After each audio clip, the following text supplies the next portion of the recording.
నమస్తే, welcome to star TV. ముందుగా headlines చూద్దాం. గాయత్రి మంత్రంతో టోక్యోలో మోదీకి ఘన స్వాగతం. గ్రేటర్ హైదరాబాద్లో వచ్చే 3 రోజులు భారీ వర్షాలు. సింగపురం భూమి వివాదం, ఒక భూమి అనేక ఒప్పందాలు, ఎన్నో కోర్టు కేసులు. మురుగునీటి కాలువలో పేరుకుపోయిన చెత్త, రోడ్డుపైకి ప్రవహిస్తున్న మురుగునీరు. 56 లక్షల జీహెచ్ఎంసీ నిధులు కాజేసిన మహిళా కంప్యూటర్ ఆపరేటర్.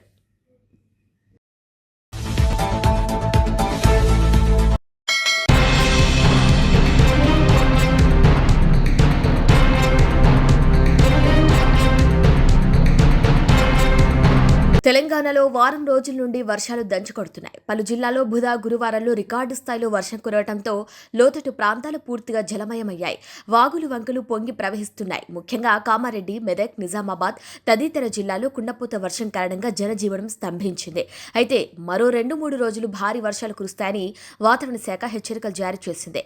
కామారెడ్డి, నిజామాబాద్ జిల్లాలకు వాతావరణ శాఖ రెడ్ అలర్ట్ జారీ చేసింది.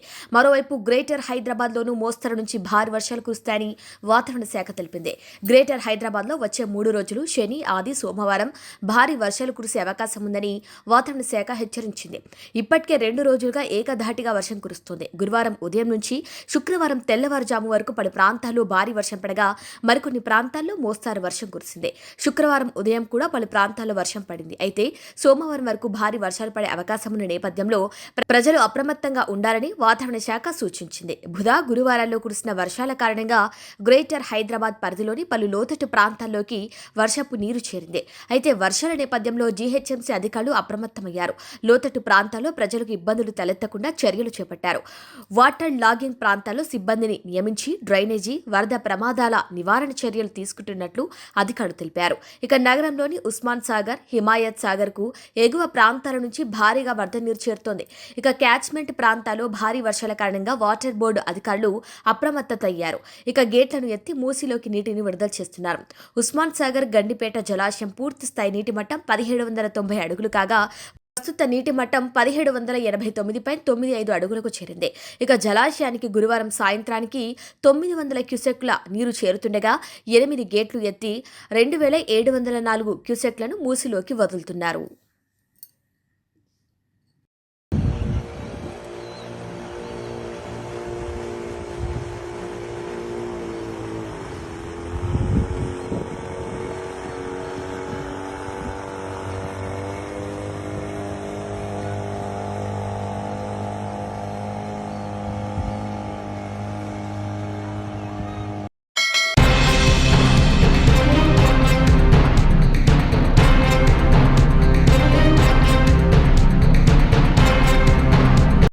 యాగంటి మద్దిలేటి స్వామి రహదారి ధ్వంసం పరిశీలించి సిపిఐ బృందం భక్తుల, ప్రజల ప్రాణాలను కాపాడాలని సిపిఐ విజ్ఞప్తి చేశారు. ఇక రాష్ట్ర రోడ్డు భవనాల శాఖ మంత్రి బీసీ జనార్దన్ రెడ్డి నియోజకవర్గంలో అధికారులు పట్టించుకోకుండా ఉన్నారు. ఇప్పటికీ 3 మృతి చెందారు. రోడ్డు వెంటనే వెయ్యాలని, లేకపోతే ఉద్యమం తప్పదని సిపిఐ నంద్యాల జిల్లా కార్యదర్శి ఎన్ రంగనాయుడు, బనగానపల్లె మండల కార్యదర్శి శివయ్య, సుబ్బారెడ్డి, యూత్ లీడర్ రాఘవేంద్ర, రమేష్ పాల్గొన్నారు.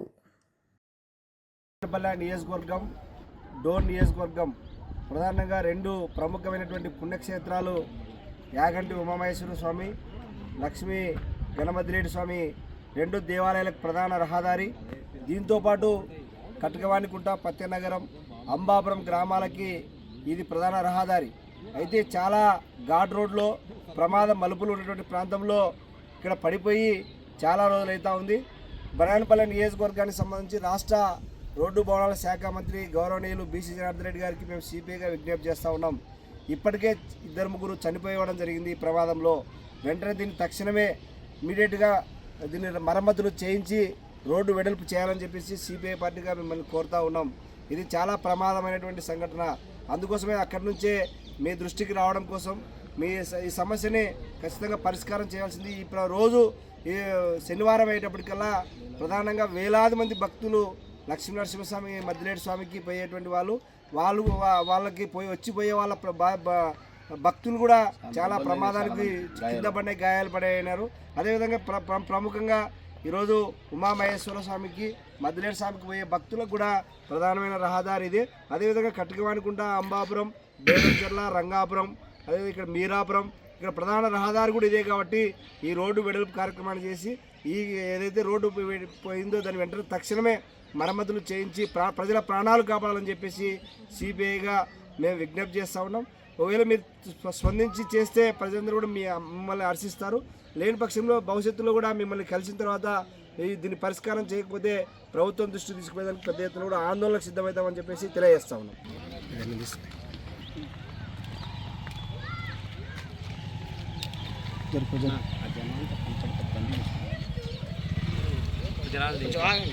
అదే పడిపోయింది, అంతా కింది మీద పడిపోతుంది. రోడ్డు చేయాలని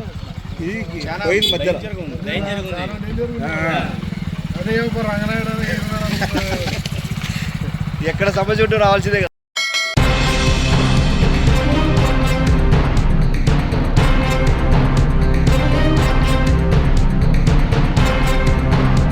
రేవంత్ రెడ్డి పాలనలో ప్రభుత్వం ఆసుపత్రుల దుస్థితి. కొమరం భీం ఆసిఫాబాద్ జిల్లాకు చెందిన ఒక గిరిజన మహిళ గురువారం రాత్రి ఆత్మహత్య యత్నానికి పాల్పడగా చికిత్స నిమిత్తం ఆసిఫాబాద్ ప్రభుత్వ ఆసుపత్రికి తరలించారు కుటుంబ సభ్యులు. ఇక ఆమెకు వైద్యం అందించకపోవడంతో ఆసుపత్రికి చేరుకొని సిబ్బందిపై మండిపడ్డారు బీఆర్ఎస్ ఎమ్మెల్యే కోవా లక్ష్మి. వేరే ఆసుపత్రికి ఎందుకు తరలించలేదని ప్రశ్నించగా అంబులెన్స్లో డీజిల్ లేదని సమాధానమిచ్చారు ఆసుపత్రి సూపరింటెండెంట్. దీంతో సొంత డబ్బులతో అంబులెన్స్లో డీజిల్ పోయించి మంచిర్యాల ఆసుపత్రికి తరలించారు ఎమ్మెల్యే కోవా లక్ష్మి.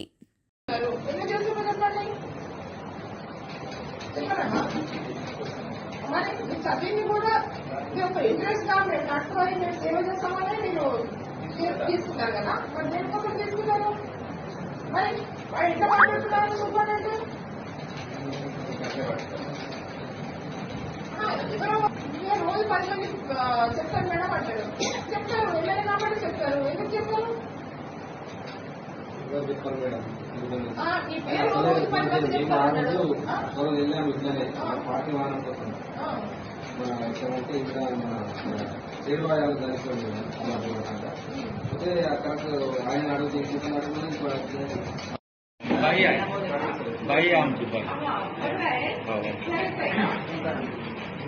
హలో చెప్తారు. ఇంకే మీరు సీతారాం వస్తుంది రోజు 10 ఫోన్ పడతాం. మరి ఇప్పుడు అంబులెన్స్ కాల్ కూడా పెట్టేస్తాను. వస్తున్నాను. డబ్బులు సపోర్ట్ చేసి రాకపోదు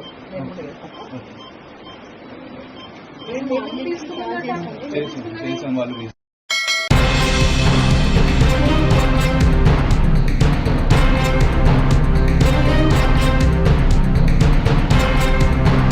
రోజుకు వందల కొద్ది వాహనాలు పాదచారులు వెళ్లే రోడ్డుపైన మురుగునీటి నిలువ ఉన్నా కనీసం ఆలోచించే వ్యవధి కూడా లేకుండా వెళ్తుంది ప్రజానికం.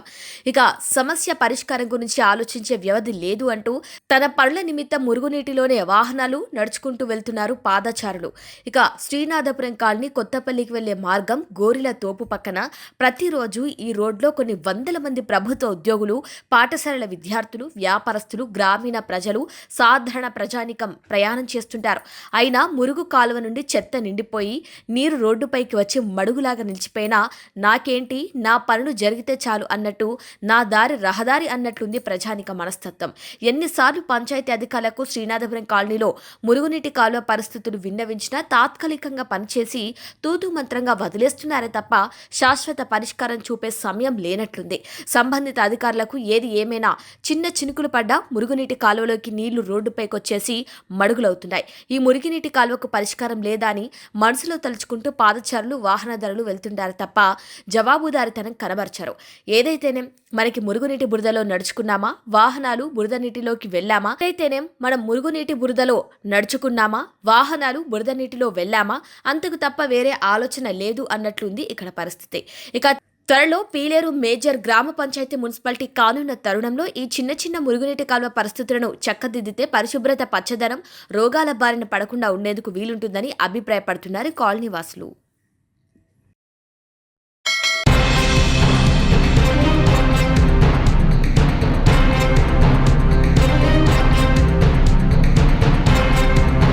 హైదరాబాద్ పరిసర ప్రాంతాల్లో గత 2 దశాబ్దాలుగా భూమి ధరలు పెరిగి రియల్ ఎస్టేట్ బూమ్ వచ్చింది. ఇక ఈ క్రమంలోనే శంకర్పల్లి మండలం సింగాపురం గ్రామం 22 ఎకరాల భూమి చుట్టూ మొదలైన లావాదేవీలు, అప్పులు, ఒప్పందాలు, రాజకీయ జోక్యాలు, కోర్టు వివాదాలు చివరకు ఒక పెద్ద స్కామ్లా మారాయి. ఇక 2013లో సంజీవ్ రెడ్డి అనే ప్రాపర్టీ డెవలపర్ జీకే రాజు అనే వ్యక్తిని కలిశాడు. అయితే రాజు 22 ఎకరాల భూమి చక్రధర్, విబ్బి, లక్ష్మికి చెందిన భూమి తనదే అని చూపించి ₹1 కోటి అడ్వాన్స్ తీసుకున్నారు. అసలు భూమి మొత్తం ఆయనది కాకపోయినా రసీదిచ్చాడు. తర్వాత సంజీవరెడ్డి ఈ భూమిని కొనుగోలు చేయడానికి డబ్బు అవసరమై ఎస్ఎస్ బహేతి అనే వ్యాపారిని పెట్టుబడిదారిగా తీసుకొచ్చారు. ఇక బహేతి దాదాపు 2014లో రాష్ట్ర విభజన జరిగాక భూమి రేట్లు మారిపోయాయి. జీకే రాజు నుంచి అడ్వాన్స్ తిరిగి ఇవ్వమని సంజీవ్ రెడ్డి ఒత్తిడి చేశాడు. ఇక రాజు డబ్బు ఇవ్వటం ఆలస్యం చేస్తుండగా చివరికి బహేతి ముందుకు వచ్చి చక్రాధర్ నుంచి భూమిని నేరుగా కొనుగోలు చేసేలా ఒప్పందం కుదిరింది.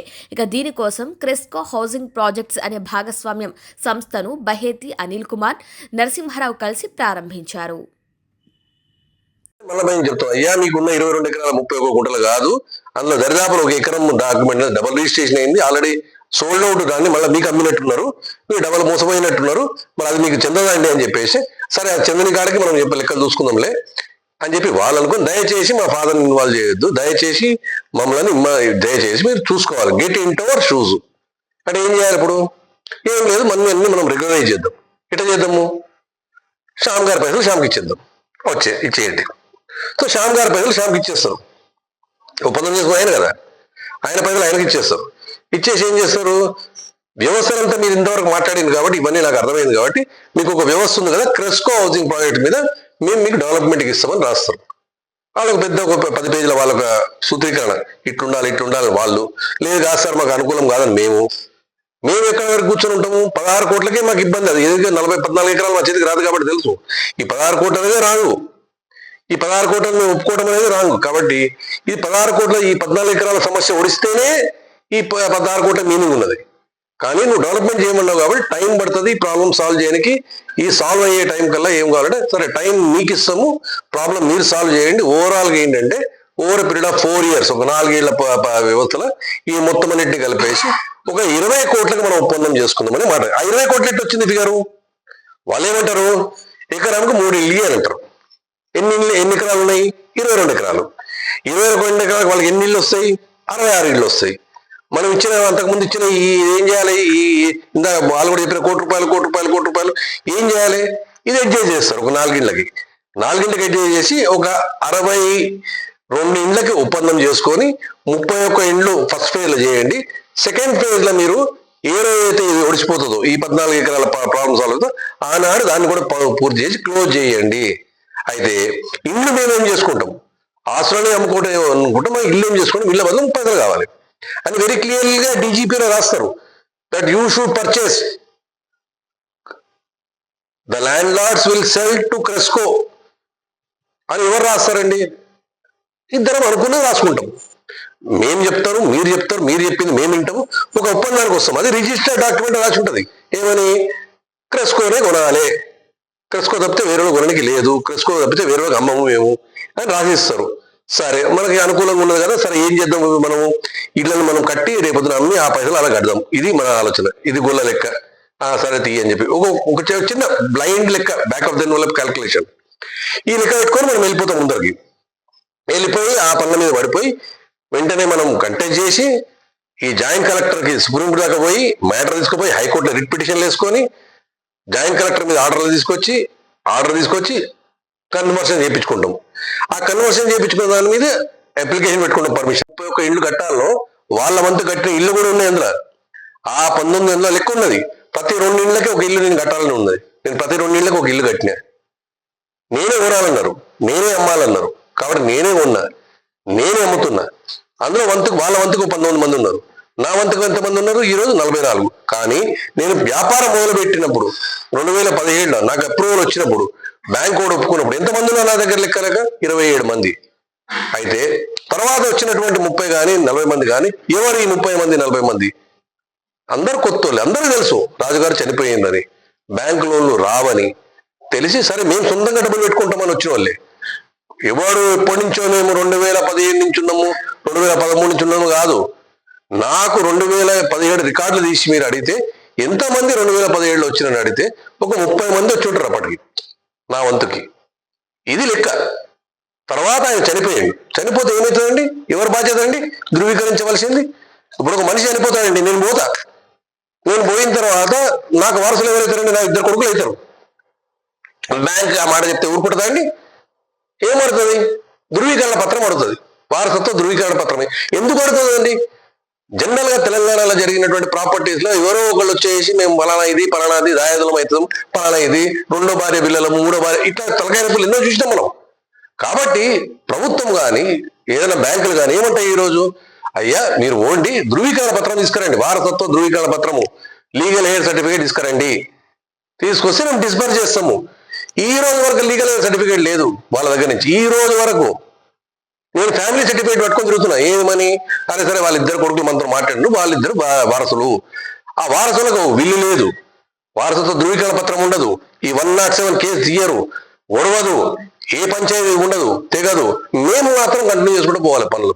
సరే జనాలు ఇస్తున్న 5-10 అని ఏ ఒక్క రూపాయి రాదనుకుంటే ఒళ్ళు కాపాడుకుంటా. అయితే ఈ మధ్యలో ఏం చెప్తారు అభియోగాలు మా మీద? వీళ్ళు పైసలు చేసుకొని పోయారు. ఎవరు పైసలు చేసుకొని పోయినండి? మేము పెట్టిన పెట్టుబడులకి ఇక్కడ ఆల్రెడీ రాజులకు ఇచ్చిన 4 కోట్లు మీ కళ్ళ ముందు కనపడుతుంది. 5 ఎకరాలు 25 గుంటలకి ₹1 కోటి చెప్పిన 6 కోట్లు మీ కళ్ళ ముందు కనపడుతుంది. బిల్డింగ్ కట్టే అయ్యే పైసల గురించి కడుతుంది. దానికి మంతుగా మా ఓన్లీ వ్యాపారాల కోసం కానీ మా పెట్టుబడి మా వంతుకున్న ఇళ్లలో మా చుట్టాలకు ఒక 30 ఇండ్లు మేము అమ్ముకొని ఆ వచ్చే డబ్బులతో పనులు చేసుకుంటే నేరం ఎట్లయితే నాకు అర్థం కాదు. మా చుట్టాలు వచ్చి మిమ్మల్ని ఏమైనా ఇబ్బంది పెట్టిందా? మా ఇల్లు పెట్టలేదని మిమ్మల్ని నేను చెప్పిన కంప్లైంట్ ఇచ్చిర్రా? లేదా మమ్మల్ని వచ్చి తిడుతుర్రా? కాదు కదా. మా చెల్లెలో మా బావనో మా అక్కనో ఎవరు కొన్నారు. ఆ కొన్న పైసలతో ఆ ఇచ్చిన పైసలతోటి మేము వర్కులు చేసినప్పుడు ఎట్లా నేరం అయితే నాకు అర్థం కాదు. మీరు ఎంతమంది ఉన్నారు కొనుగోలుదారు? ఒక 40 మంది ఉన్నారు. ఈ 40 మందిలో ఎంతమంది పూర్తి పైసలు ఇచ్చిండ్రు? అంటే పూర్తి అంటే ఏంది? ఒప్పందం చేసుకున్న దాన్ని ఇప్పుడు అపన్నా పోండి 10% కడతారు. 10% ఏంటండి? 1 lakh డౌన్ పేమెంట్ 1 lakh తీసుకుంటారండి. తర్వాత సబ్సిక్వెంట్లు ఏమంటారు? ఒక 20% కట్టండి అంటారు. 20% తర్వాత ఎట్లా స్టేజ్ కట్టుకుంటూ పోతే లాస్ట్ లో ఒక 10% అనేది హ్యాండింగ్ ఓవర్ నాడు పేమెంట్ జరగదు. మేము అదే అంటాం కదా. ప్రపంచంలో కొత్త రూల్స్ ఏం లేవు కదా. ఇవన్నీ రెరాకు సంబంధించిన రూల్సే కదా. 2018లో రెరా కూడా తెచ్చుకుంటాం కదా. మేము రెరా నెంబర్ కూడా పెట్టుకుంటాం కదా. ఈ రెరా నెంబర్ పెట్టుకొని ఇవన్నీ పెట్టుకుంటే మొత్తం కొనుగోలుదారులు రెరా దగ్గర పోయింది ఎంతమంది? 28 మంది. అంటే ఆ రోజు రెరా దగ్గర కంప్లైంట్ తీసుకొని పోయింది 28 మంది. అంటే నా దగ్గర కంప్లైంట్ దగ్గర గిరాకు ఉన్నది 28 మంది. 28 మందే జాతర మాట్లాడాలి కదా. 28 మంది పోయి ఆడ కంప్లైంట్ ఇస్తే ఐఏఎస్ ఆఫీసర్లు ఉంటారు, ఆడ కలెక్టర్ ర్యాంక్ ఆఫీసర్స్, వాళ్ళు ఇన్వెస్టిగేషన్ చేసి ఒక 6 నెలలు నడిచింది అది పంచాయతీ. మే 2023లో జరిగితే డిసెంబర్ వరకు నడిచింది అది ఇన్వెస్టిగేషన్. ఏమని అన్నారు? ఈ 28 మందిలో కేవలం ముగ్గురు కంటే ముగ్గురు అగ్రిమెంట్ హోల్డర్స్, తత్మ 25 మంది ఎవరు బేనామీలని క్వశ్చన్ అడిగి తొట్లు పెట్టి ఈ రోజు కూడా దానికి ఆన్సర్ లేదు వీళ్ళ దగ్గర నుంచి. మరి సో ఎవరు చేస్తున్నారు ఇదంతా? ఎవరిని మిస్లీడ్ చేస్తున్నారు? నేను కట్టవలసిన ఇళ్ళ తగ్గట్టుకు నువ్వు డబ్బులు కట్టినావా? Simple question.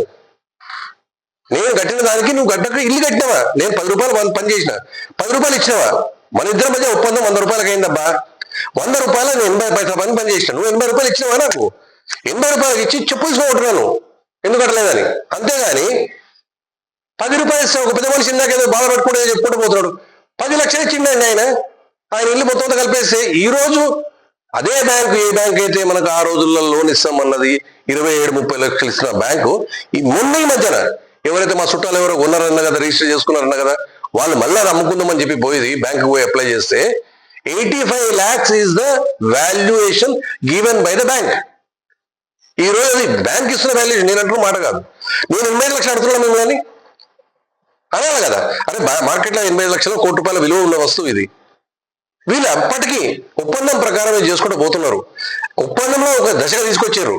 రోడ్లు అయిపోయాయి, మోరీలు అయిపోయాయి, వాటర్ లైన్స్ ఉన్నాయి, ఎలక్ట్రికల్ లైన్స్ పెట్టినాము, ఎస్టీపీలు కన్స్ట్రక్షన్ ఉన్నది, WTP పెట్టేసుకుంటే అయిపోతుంది. ఇదంతా కలిపేది ఒక 2 కోట్లు పెట్టుకుంటే ఇన్ఫ్రా అయిపోతుంది. ఎవరి ఇల్లు వాళ్ళు చేసుకున్న ఒక్కొక్క ఇంటి మీద మా అయితే ఖర్చు ఈ రోజు మా అయితే 4 లక్షల 5 లక్షల కంటే ఎక్కువ ఉండదండి. ఎంత ఉందండి? 1000 స్క్వేర్ ఫీట్ల ఇల్లు. అది 1000 స్క్వేర్ ఫీట్ల ఇల్లు ఈ రోజు మీరు చెప్పండి ఎంత అవుతుందండి? ఒక 2000 అవుతుందా ఈ రోజు రేట్ల ప్రకారం? మీరు చెప్పాలి. 1000 రూపాయలు అవుతుందా? ఎంతో చెప్పాలి కదా. 20 లక్షల కట్టడానికి 80% అయిపోయింది అయ్యా అంటుంటే 80% అంటే మిగిలింది ఏముంది? వాళ్ళు ఇచ్చారు కంప్లైంట్లు. రిరాక్ ఏమైనా కంప్లైంట్లు ఇచ్చారు? 80% of the work is complete అని వాళ్ళే ఇచ్చారు. పొజిషన్ ఇవ్వాలట. ఎట్లా ఇస్తామంటే పొజిషన్?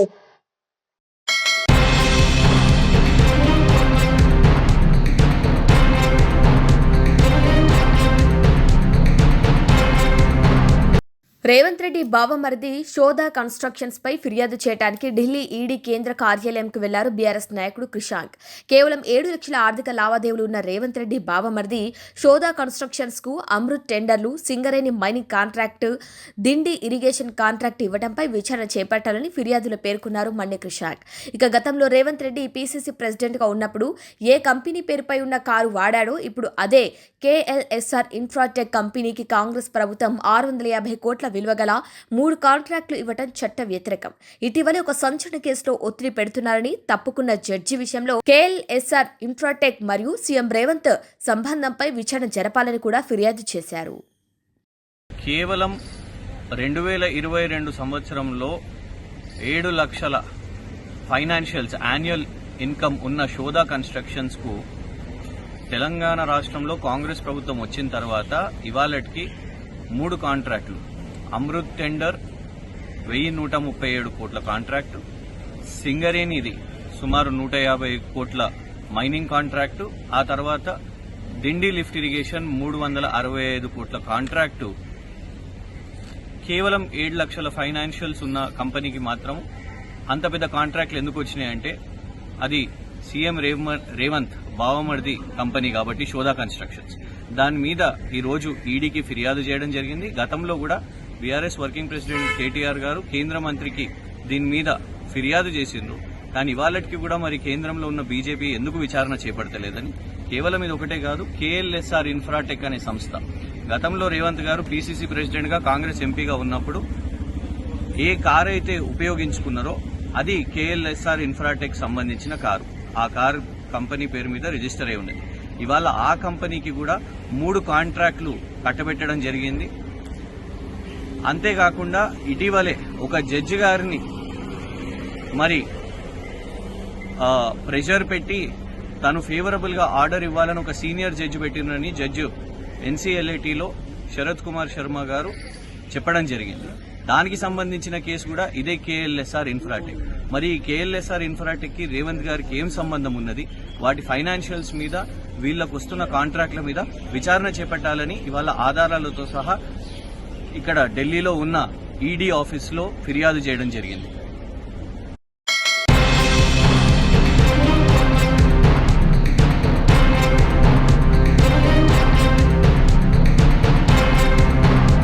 జీహెచ్ఎంసీలో క్రమక్రమంగా బయటపడుతున్న అవినీతి బాగోతాలు. షెల్లింగపల్లి జోన్లోని చందనగర్ సర్కిల్ జీహెచ్ఎంసీ కార్యాలయంలో పౌరసేవ కేంద్రంలో కంప్యూటర్ ఆపరేటర్గా పనిచేస్తున్న సుభాషిణి అనే మహిళ ట్రేడ్ లైసెన్స్, జనన మరణ ధృవీకరణ పత్రాలు, ఆస్తి పన్ను, దరఖాస్తుల స్వీకరణ వంటి పనులకు ప్రజల నుండి వసూలు చేసిన డబ్బులు జీహెచ్ఎంసీ ఖజానాలో జమ చేయలేదని తేల్చారు ఆడిటర్లు. ఇక 2024-25 ఆర్థిక సంవత్సరం నుండి ఇప్పటి వరకు 56 లక్షలు కాజేసినట్లు నిర్ధారించారు ఆడిట్ అధికారులు. ఇక ఆడిట్ జరుగుతుందని తెలిసి విధులకు హాజరు కాకపోవడం, ఆమెను బలవంతంగా కార్యాలయానికి రప్పించిన ఉన్నతాధికారులు నిధులు కాజేసినట్లు అంగీకరించి కేవలం ఒక్క రోజులోనే జీహెచ్ఎంసీ ఖాతాలో 56 లక్షలు జమ చేశారు. కేవలం ఒక్క రోజులోనే జీహెచ్ఎంసీ ఖాతాలో 56 లక్షలు జమ చేశారు మహిళా ఆపరేటర్ సుభాషిణి.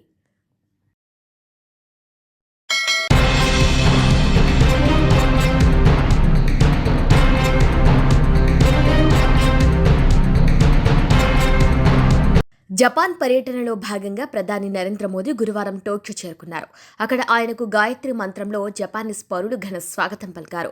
టోక్యోలో అడుగు పెట్టానని, జపాన్ ప్రధాని ఫూమియో ఇషిబాతో భేటీకి ఎదురు చూస్తున్నారని మోదీ సోషల్ మీడియా ద్వారా తెలిపారు.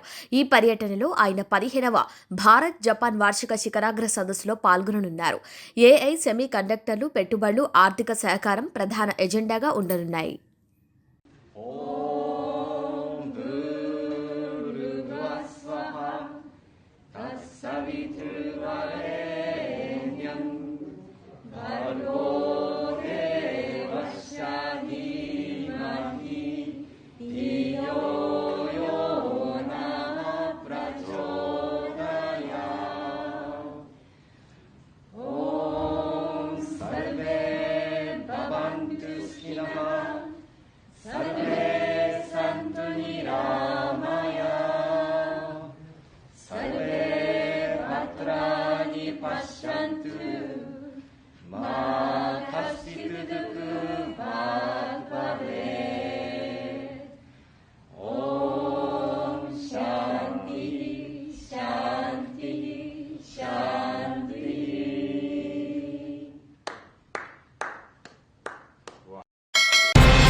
మరొకసారి. గాయత్రి మంత్రంతో టోక్యోలో మోదీకి ఘన స్వాగతం. గ్రేటర్ హైదరాబాద్లో వచ్చే 3 రోజులు భారీ వర్షాలు. సింగపురం భూమి వివాదం, ఒక భూమి అనేక ఒప్పందాలు, ఎన్నో కోర్టు కేసులు. మురుగునీటి కాలువలో పేరుకుపోయిన చెత్త, రోడ్డుపైకి ప్రవహిస్తున్న మురుగునీరు. 56 లక్షల జీహెచ్ఎంసీ నిధులు కాజేసిన మహిళా కంప్యూటర్ ఆపరేటర్. ఇవి వాళ్ళ బులెటిన్ అప్డేట్స్. కీప్ వాచింగ్ స్ట్రాబె టీవీ.